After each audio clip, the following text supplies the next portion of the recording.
Yun, shoutout na naman. Maiba naman tayo, TMX 125 Alpha. Pag umiinit, tumitirik. Mahirap paandarin. Pag malamig, one click. Yan, eto. Co-convert na lang natin to sa 4-pin. Kasi ito, yung i-check natin tong black red. Ang kuryente niya napaka-kapuranggot na lang. Talagang halos ayaw nang tumiklap pag dinidikit mo sa body. Co-convert na lang natin ngayon to sa 4-pin para hindi naman masyadong malaki ang gastos. Kaysa magpalit tayo ng stator, convert na lang natin para tumagal pa at mapakinabangan pa ng matagal yung stator niya. Kasi okay naman yung charging ng battery. So yan, pinababaklas na natin dito sa ating mechanics. Tatanggalin natin yung bangko sa yung tangke.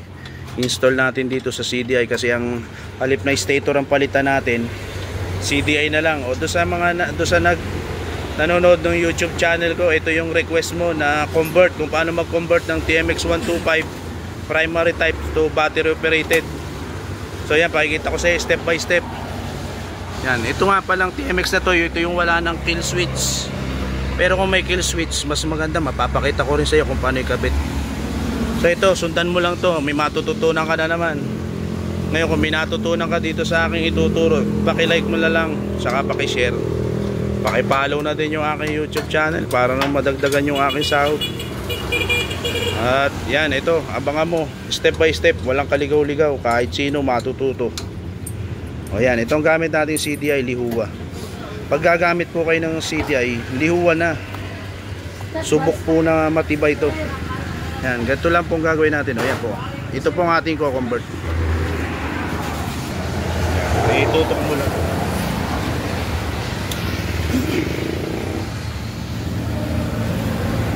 Yan, ganito lang mag-convert. Tatanggalin na natin to. Ano, nakabigyan? Hindi mo, huwag pa ganyan, tatagilid sa video. O yan, palagi nakaganyan lang. Pag edit ko kasi may harapan lang. Yan, hugutin natin to. Yan, dapat to, alam mo yung function nito. Lapit mo konti. Alam mo dapat yung function nitong CD ay para makapag convert ka. Kasi magkaiba na siya. Kung yung gagamitin natin CDI, ginagawa ko dito, pinuhugot ko na lahat ng dito yung kanyang wire. Yan, hugutin na natin ito lahat.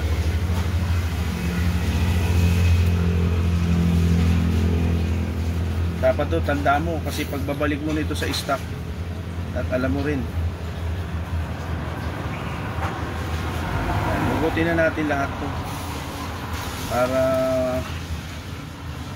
ipatatago natin kay boss. Kasi itong CDI na to, pwede pa to. Kaya lang sira yung primary ng stator, kaya hindi na siya pwede. Yan, ganito lang oh. Patatago natin kay boss kasi mahal din yung original na CDI. Tago mo na lang to boss. Ito, i-open natin tong wire para mas maganda mag-install.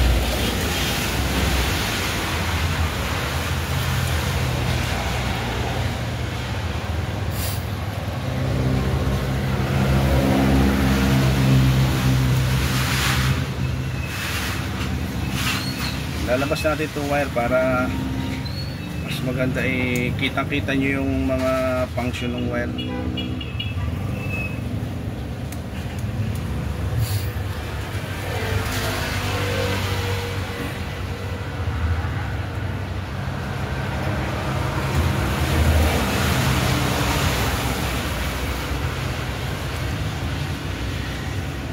Yan. Pwede kasi dito na lang natin itap para suksok na lang.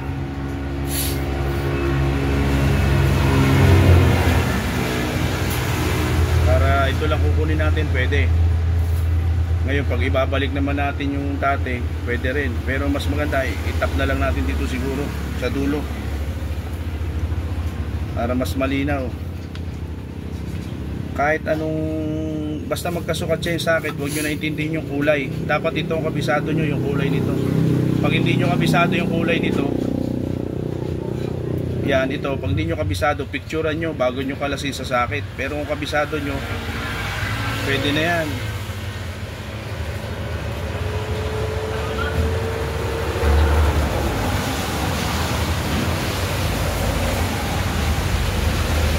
Yung gitna sa 5-pin socket, hindi nakasama yung kasi 4-pin lang naman to. 4-pin socket, hindi na natin kasama yung isa.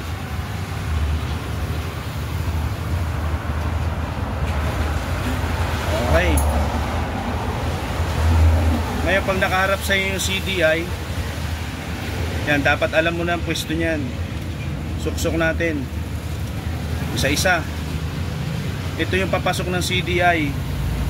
Ikakabit mo to sa ACC wire o accessories wire ng motor. Ito may papuntang ignition coil, papunta rito. Ito yon, ignition coil. Yan. Ito naman yung pulser. Pulser kulay blue. Ito pulser ground, pulser positive. Tapos ito naman yung ground. Ito naman yung kulay green.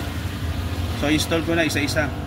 Ito, itong black red, ito yung wiring ng primary papuntang stator. Ngayon kinat na natin dito sa ilalim. Cut siya sa ilalim, oh. Yan, para hindi magulo yung wire. Unahin natin tong dati niyang primary. Ngayon kakabit natin to sa ACC. Dito muna natin siya itatapo. Ito yung papasok ng CDI. Pag nakaharap sa iyo, papasok. Pulupot natin dito sa black red. Yan, tatandaan nyo, black red.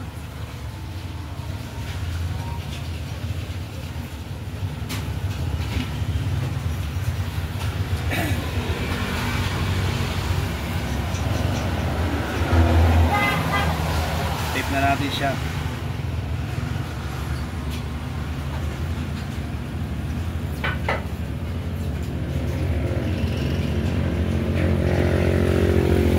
Black red. Ito yung ACC wire. Ito naman yung palabas papuntang ignition coil. Ito naman yun. Kung sususugin mo siya, yellow green. Pag tinignan mo dito, yellow green yan. O, tap naman natin doon sa papasok sa ibabaw. Ayan, o.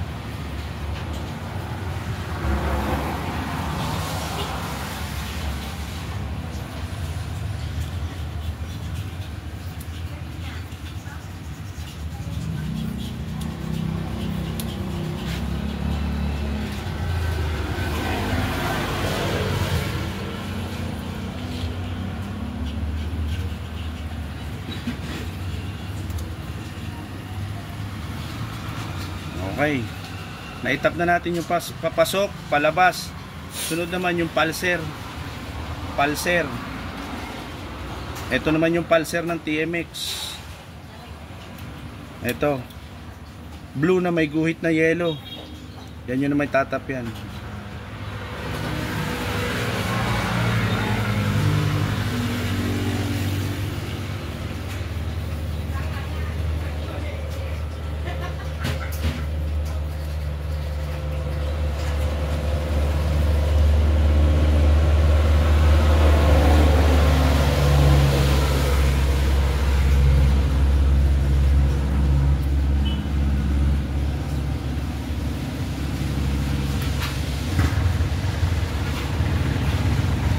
Naikabit na natin yung tatlo. Isa na lang, ito na lang. Ito yung ground. Ngayon sa ground, ito yon, kulay green. Ngayon pagsasamahin natin itong dalawa. Tapos yung ground.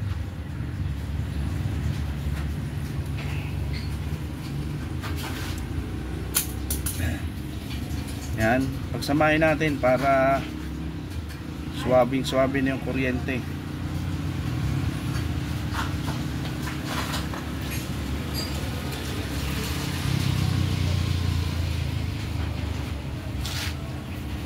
Pag wala ka pang budget, gantong gawin mo sa TMX mo. Pag mahirap na paandarin, sa pag uminit, tumitirik lagi, masakit na sa tuhod kasi sipa, convert mo na lang. Huwag mo muna palitan ng stator, kasi yung stator medyo masakit ang presyo, lalo na pag original. So kailangan mo pang medyo makakapag-London ka pa sa Bombay pag wala kang budget. Pero pagka alam mo itong pagko-convert na to, medyo mababa lang ang magiging gastos mo. Lalo na siguro kung alam mo kung paano mag-install, hindi ka na babayad ng mekaniko. Yan. Okay, na-install na natin to sa wire. May matitira lang to na black white. Ito yung kill switch niya dati. Siyempre battery operated na, hindi na natin kailangan niya. Kahit didikit ka, sama padikit yan, hindi na rin. Isasama na lang natin dito sa pagbabalot, no?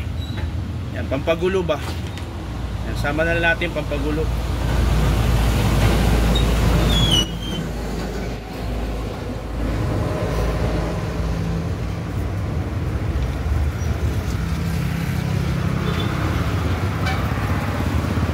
Hindi pa diyan natatapos.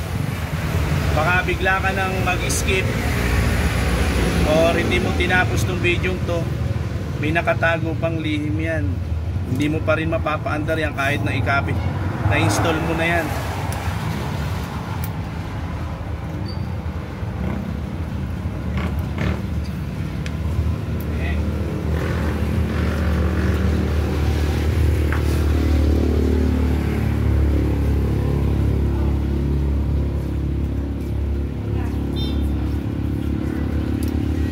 Okay.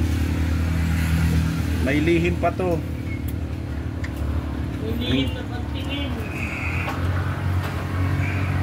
Yan. Hindi porke tapos mo ng install, aandar na yan, hindi pa. Kailangan pa natin ng kapirasong wire. Yan. Kung mapapansin mo, yung binunot ko na socket ng primary, yung black red, yan to. Kasi siyempre putol na yung linya sa baba. Lalagyan natin din to ng kapirasong wire. Kasi ito yun, pinakakabit to sa papasok. Ngayon wala siyang magiging contact. Kaya kakabit mo ngayon to ng kapirasong wire. Tapos ikakabit natin ngayon. Oh. Kaya ano? Bumay.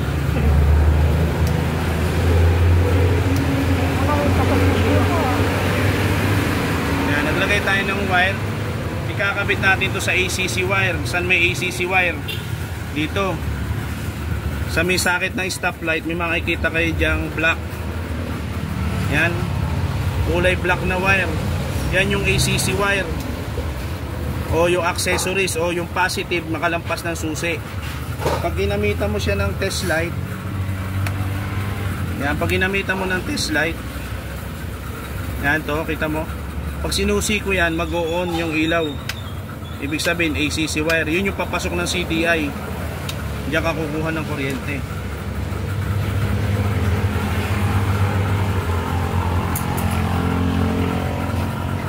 Pwede nating isuksok lang ng pagganto. Kaya lang siyempre pag inamag, baka mag-loose. Kaya ang gagawin natin, ibabalat na lang natin dito para sure bull. Itatalop na lang natin dito sa natin itatap.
Saka natin ngayon susuksok to. Yan yung sa stoplight. Tapos tago natin itong wire.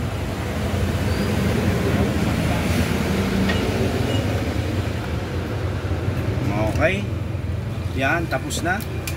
Testingin natin ngayon ang kuryente. Sige daw, testing. Parts. Sipay mo. Photo, taga nata. Hindi. Uy! Yan, nakita nyo? One click. Silinyador mo nga. Okay, sana minatutunan na naman kayo sa panibago kong tutorial. Baka naman, minatutunan na namintas pa. Okay, maraming salamat ulit sa inyong panonood.